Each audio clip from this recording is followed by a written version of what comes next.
자신이 노력해서 부자가 되기보다 누군가를 부자로 만드는 것이 순조롭게 돈이 들어온다는 거군요. 우리 주위에 돈이 흘러넘치게 만들기 위해서 가장 중요한 것은 누군가를 부자로 만드는 것이다. 내가 부자가 아닌데 누군가를 어떻게 부자로 만들 수 있다는 걸까요? 오늘 소개해드리는 책 하나님과의 수다 2번째 편에서 누군가를 부자로 만들고 나도 부자가 될 수 있는 방법이 아주 쉽게 표현되어 있습니다. 책이 너무 좋고 쉽게 읽히는 장점이 있지만 너무 쉽게 익혀서 중요한 부분이 가슴에 새겨질 시간도 없게 지나갈 수도 있습니다. 만약 책을 읽으신 분이라면 이번 영상을 통해서 다시 한번 되새길 수 있으며 되새김으로 마음의 평안을 얻으실 수 있고 부자가 되기 위한 길에 한 발짝 더 옮겨가실 수 있길 진심으로 바랍니다. 그리고 책을 읽지 않으셨어도 그렇구나 하고 알게 되는 시간이 되길 또한 진심으로 바랍니다. 누군가를 부자로 만들고 나도 부자가 될 수 있는 방법, 지금부터 시작하겠습니다. 이 방법을 알기 위해서 한 가지 생각해둬야 할 부분이 있습니다. 우주가 빅뱅을 일으키기 전에 크기가 0인 한계 상태가 존재했다는 것을 과학자들이 증명했습니다. 그 과학자들은 스티븐 호킹과 로저 펜로즈입니다. 이 증명은 과학자들도 우주는 본래 하나였다고 말하고 있다는 겁니다. 세계적인 영적 지도자인 디펙 조프라도 우리는 본래 하나였다고 말했었죠. 디펙 조프라는 의사이기 때문에 심리학적인 측면에서 설명해줬는데요. 거울 이론을 들어 말해줬습니다. 우리가 가진 특성 중 본인이 스스로 싫어하는 특성이 상대방을 통해서 보게 된다는 이론입니다. 즉 내가 싫어하는 특성이 상대방을 통해서 드러나기 때문에 상대방을 더 이해할 수 있는 방법 중 하나로 우리는 본래 하나라는 개념을 말하기도 합니다. 이 책은 더 독특한 방식으로 하나에서 출발했음을 말해주는데요. 이 하나를 먼저 말하는 이유는 이를 생각하고 살아갈 때와 그렇지 않을 때가 확연히 다른 삶을 살게 되기 때문입니다. 너와 나와 사물로 분리된 개념이 아니고 모든 건 하나에서 출발했다는 마인드로 살아갈 때 달라질 수 있다는 것을 책을 통해 소개하겠습니다. 이 점을 알고서 누군가를 부자로 만들고 나도 부자가 될 수 있는 방법이 더 쉽게 와닿을 수 있습니다. 그렇다면 우리는 왜 하나에서 굳이 분리를 느끼게끔 태어난 걸까요? 우리가 태어난 이유는 배우기 위해서입니다. 한번 혼자서 가위바위보를 해보실래요? 오른손이 왼손을 이기도록 가위바위보를 해보시면 아마 허무한 느낌이 드실지도 모릅니다. 왜냐하면 그 손들이 모두 우리 자신이니까요. 오른손과 왼손의 가위바위보에서는 영원히 배움을 얻을 수 없죠. 배우기 위해서는 나 이외의 존재가 반드시 필요한 것을 알게 됩니다. 하나인 것은 하나이기 때문에 아무것도 배울 수 없죠. 그래서 우리 스스로 분리를 했다는 겁니다. 배우기 위해서요. 특히 사람과의 관계성을 배우려면 하나라면 절대로 알 수 없겠죠. 관계성을 배우기 위해서 분리가 된 채 태어났습니다. 나 혼자서는 다정함조차 배울 수 없지만 타인이 있음으로 해서 다정함을 배울 수 있습니다. 이렇게 하나에서 분리가 된 이유는 관계성을 배우기 위함이라고 책은 말해주는데요.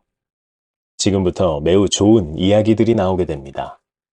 그리고 본인을 한번 돌아볼 수 있는 이야기가 될지도 모르겠습니다. 책 속의 하나님은 이렇게 말합니다. 자네가 모르는 것을 가장 잘 알고 있는 사람은 자네가 싫어하는 사람이라네. 책에서는 주인공인 미스로를 화장실에서 뒷담화를 한 이시하라라는 인물과 미스로를 비교해가며 말해줍니다. 미스로는 이시하라를 뒷담화를 하는 사람으로 떳떳하지 못한 면을 싫어합니다. 하지만 책 속의 하나님은 이시하라는 미스로가 모르는 것을 알고 있기 때문이라고 합니다. 이시하라는 뒷담화를 하는 즐거움을 알고 미스로는 그걸 모른다는 거죠. 뒷담화 자체가 잘못된 거 아닌가?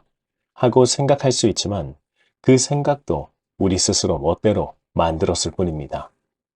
지금부터 하는 얘기는 모든 가치관을 버리고 듣게. 왜 자네는 이시하라를 싫어할까? 이시하라가 뭘 생각하는지 모르기 때문이야. 다른 사람 앞에서 남에 대해 불평하는 심리를 모르겠다. 선배를 경칭 없이 함부로 부르는 정신을 모르겠다. 고학력을 자만하는 의미를 모르겠다. 모르겠다의 연속이지. 내가 질색하는 그 사람이 뭘 생각하는지 전혀 이해가 안 간다. 이게 무슨 뜻일까? 자네가 모르는 것을 그 사람은 많이 알고 있다는 뜻이라네. 자네들은 매일같이 아무런 생각도 분석도 못한 채 감정만 앞세워 계속 싫어, 싫어하고 아우성치고 있어. 감정에 휘둘리다 보면 영영 감정 조절을 할 수 없게 된다고. 당신이 모르는 일을 가장 잘 알고 있는 사람은 당신이 싫어하는 사람. 이건 틀림없는 사실일세. 고학력을 자만하는 쾌감. 뒤에서 불평하는 즐거움. 선배를 마구 부르는 통쾌함. 온통 자네가 모르는 세계지. 자네가 싫어하는 사람은 자네가 모르는 것을 가장 잘 알고 있다네. 어느 쪽이 옳은가의 문제가 아니야. 이른바 가치관이란 그 사람이 제멋대로 믿는 종교나 마찬가지라네. 모두들 이 생각만이 옳다고 맹신하고 있지. 이렇게 당신이 갖고 있지 않은 가치관을 많이 갖고 있는 사람을 가리켜 당신들 인간은 싫은 사람이라고 부른다네. 배우다란 모르는 것을 알게 된다는 뜻이네. 자네들은 하나라도 더 많은 것을 알기 위해 태어났어. 그렇다면 답은 간단해. 질색하는 사람에게 다가가게. 그 사람은 이 세상에서 당신이 싫어하는 것을 가장 잘 알고 있는 사람이니까. 모르는 가치관을 여러 차례 교환해서 많이 아는 것이 우리가 태어난 이유라고 책은 말해줍니다. 우리는 하나에서 출발해서 관계성을 배우기 위해 분리되었다고 합니다. 이 점을 알고 이제 누군가를 부자로 만들고 나도 부자가 될 수 있는 매우 쉬운 방법을 소개하도록 하겠습니다. 책에서는 이 점을 말하기 위해 한 가지 일화를 들었는데요. 회사를 다닐 때 매우 빈번했던 내용이라 저는 와닿는 게 컸습니다. 제작팀과 영업팀 간 회의에서 제작팀은 제작 단가가 올라가서 상품가를 올려야 하고 영업팀은 상품가 고정을 주장하고 있습니다. 주인공인 미스로는 영업팀이었죠. 상품가를 올리면 영업하기에 지금보다 더 힘들어지겠죠. 두 팀은 계속해서 서로의 입장을 고수했는데요. 여기서 서로의 입장을 고수하는 자세가 우리가 정말 빈번하게 했던 행동들일지 모릅니다. 제작팀은 이렇게 말합니다. 원재료 가격이 올라서 상품가를 올릴 수밖에 없어요. 우리가 지금까지 거래업체에게 상품가를 올리지 않기 위해 얼마나 굽신거렸는지 압니까? 영업팀은 이렇게 말합니다. 지금도 가격이 비싸다고 하는데 여기서 더 올리면 우린 어떻게 영업합니까? 힘들게 하나라도 팔려고 매일 뛰어다니는 건 우리입니다. 서로의 입장이 다 맞는 말처럼 보이기도 하죠. 그런데 입장을 말하는 태도를 책에서는 이렇게 말합니다. 고생 자랑 대회. 본인이 더 고생했다고 자랑하는 말만 한다는 겁니다. 책 속의 하나님은 이렇게 말합니다. 인간은 늘 세상에 나만큼 고생하는 사람은 없어라며 고생 자랑을 하지. 오히려 상대의 노력을 더 칭찬하게. 훌륭하십니다. 고생 많으십니다. 이렇게 상대방을 칭찬하면 편하게 일하고 있는 자신을 발견하게 되지. 행복해지고 부자가 되고 싶나? 그럼 나만 힘들다고 하지 말고 다른 사람을 칭찬해. 모든 일에 제 이익을 생각하지 말라는 말을 떠올리게. 행복해지려면 나만 응원하지 말라고. 타인을 칭찬하는 순간 당신이 지금 얼마나 행복한지 느끼게 된다네. 상대방을 진심으로 칭찬함으로써 알게 되는 건 본인이 얼마나 행복한지와 함께 본인도 조만간 그렇게 됨을 본인 스스로에게 암시하는 효과를 가지고 있습니다. 따라서 부자들이 부자가 된 것이 금수저라서 그래. 비리가 좀 있는 것 같던데? 노력 없이 성공한 거 의미 없지 않아? 그런 식으로 그들을 깎아내리지 말고 진심으로 칭찬하면 우리 스스로에게 확신을 주는 효과를 얻을 수 있습니다. 부럽다고 느끼지 말고 상대방을 멋지다고 느끼도록 연습해보는 겁니다. 누군가를 부자로 만드는 것은 우리 스스로가 상대방을 인정하고 칭찬할 때입니다. 우리 스스로가 상대방을 인정하지 않고 칭찬하지 않으면 그들은 우리에게 부자가 아니게 됩니다. 누군가를 부자로 만드는 것이 생각보다 매우 쉽지 않나요? 그저 상대방을 진심으로 칭찬하는 겁니다. 그렇게 함으로써 나 자신도 부자가 될 수 있다는 확신을 스스로에게 하게 되기 때문에 나도 부자가 될 수 있는 겁니다. 누군가를 부자로 만드는 것은 나의 인정과 칭찬이고 그 인정과 칭찬은 나 스스로를 부자로 만들어줍니다. 우리가 하나에서 왔다는 것과 이 부분이 들어맞게 됩니다. 상대방을 인정함으로써 거기에 동화되어 본인도 된다는 것이죠. 부자가 된 사람을 부러워하거나 불평하는 건 곧 부자가 될 본인을 불평하는 것과 같을지 모릅니다. 한편 모든 직업에는 타인에게 행복을 준다는 공통점이 있습니다. 타인에게 행복을 주는 일을 모든 사람이 업으로 삼고 있습니다. 이건 본인이 행복하지 않으면 직업이 되지 못한다는 말과 같기도 합니다. 그래서 자기계발 서적들이 종종 지금 하고 있는 직업이 행복하지 않다면 바꿔야 한다고 말하는 걸지도 모르겠습니다. 본인이 행복해져야 업무가 잘 되는 법입니다. 하지만 당장 바꾸기는 매우 어려운 일이죠. 책 속의 하나님은 다시 말합니다. 나는 이미 갖고 있다고 믿게나. 당연한 얘기처럼 보이지만 우리는 그 당연한 것을 마음 깊숙하게 하지 못할 때가 덜어 있습니다. 그래서 지금 당장 내가 행복한 이유를 찾기보다 행복해지고 싶다, 부자가 되고 싶다는 걸 바라죠. 앞선 영상에서도 소개했듯이 지금 당장 행복한 것을, 가지고 있는 것을 찾을 때 있는 것은 더 있게 될 겁니다. 나에게는 있다만 있다는 것을 잊지 마세요. 또한 책 속의 하나님은 이런 말을 하는데요. 사람은 타인을 상처 입힐 수 없는 법이라네.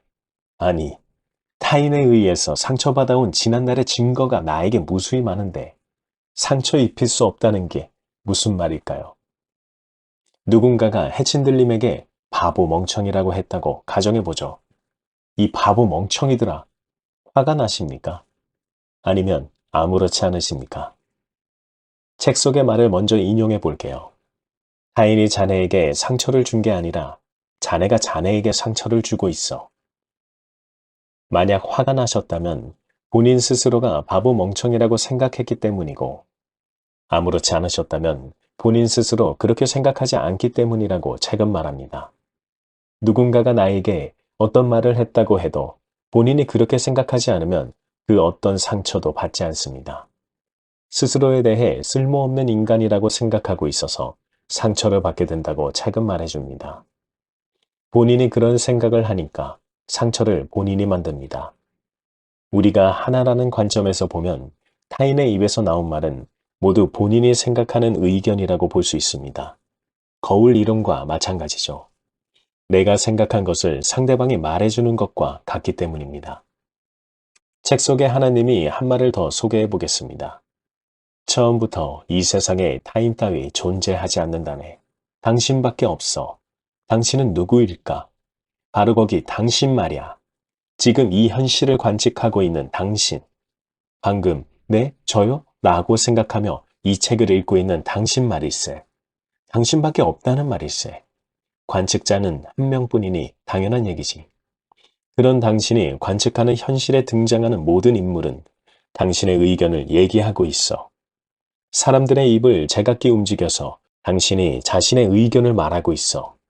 그렇다면 타인이라 생각하는 사람의 의견도 자네 의견이겠지? 상대방 입에서 나온 그 의견을 가장 인정하는 사람은 자네라고. 따라서 사람은 타인을 상처 입힐 수 없어. 상대방 입으로 의견을 말하게 하는 사람도 나구나 깨달았다면 당신은 앞으로 결코 상처받지 않을 걸세. 우리가 하나였다는 관점으로 상대방을 바라보고 상대방의 의견이 내가 투영한 나의 심층의식에 저 깊숙한 어딘가에서 나 스스로를 생각하고 있는 의견으로 받아들인다면 인간관계로 인해 상처받는 횟수가 매우 현저하게 줄어들지 모릅니다. 상대방의 말을 내가 인정하고 있기 때문에 스스로 상처받았다는 사실을 깨달을 수 있습니다. 앞서 말을 드린 것처럼 이를 이용하는 것이 누군가를 부자로 만들어주고 나도 부자가 될 수 있는 방법이 됩니다. 오늘은 정리를 한번 하고 가겠습니다. 우리는 본래 하나에서 출발했고 관계성을 배우기 위해서 분리했습니다. 하나만 있으면 관계성을 배울 수 없기 때문이죠. 이 관계성을 배우는 데서 누군가를 부자로 만들어주는 생각을 할 수 있게 됩니다. 그를 진심으로 칭찬하고 부럽다 생각하지 말고 멋지다고 생각하므로 나 스스로도 부자가 될 수 있음을 확신하게 됩니다. 또한 내가 모르는 부분을 내가 싫어하는 사람이 가장 많이 알고 있다는 것을 알게 될 때 더 많이 배울 수 있게 됩니다. 이런 내용들이 우리가 하나에서 출발했다는 것을 다시 한번 증명하게 해줍니다. 연결이 되어 있기 때문에 동화가 될 수 있고 나를 투영한 것이 상대방이 되기 때문이죠. 나 자신을 바보 멍청이라고 저 깊숙한 심층 의식에서 생각하고 있기 때문에 상대방의 말에 의해 본인 스스로 상처를 주는 겁니다. 이를 역이용해서 나 자신을 이미 가지고 있는 부자라고 생각하면 상대방이 본인에게 부자라고 말해줄 겁니다. 그때 갑자기 느끼게 될 겁니다. 지금 여기 나의 존재가 이미 부자라는 것을요. 있다고 생각하고 있으면 있는 것만 나타나고 없는 것마저 나타나서 있게 될 겁니다. 없는 것만 바라보지 말고 있는 것만 바라보면 없던 것도 나타나게 됩니다. 우리가 본래 하나라는 관점이 우리가 인생을 사는 데 있어 매우 유용하게 작용됩니다. 상대방을 이해할 수 있는 것부터 시작해서 나 자신마저 업그레이드 할 수 있는 초석을 만들 수 있죠. 부러워하지 말고 멋지다고 진심으로 말할 수 있을 때 우리는 스스로를 부자가 될 수 있는 길에 놓이도록 만들 수 있습니다. 다음 편은 유튜버 수리아 킴님의 빚 10억이 선물해준 자유입니다. 지금 읽고 있는데 이분처럼 인생을 살았다면 나는 살 수 있었을까? 하고 생각이 들 만큼 드라마 같은 인생을 사신 분의 깨달음이 매우 돋보이는 책입니다. 아마 제 구독자분들도 수리아 킴 채널을 구독하시는 분들이 더러 있으실 텐데요. 저도 구독하고 있는데 책이 나와서 다음 편으로 소개해드리고자 합니다. 많이 기대해주세요.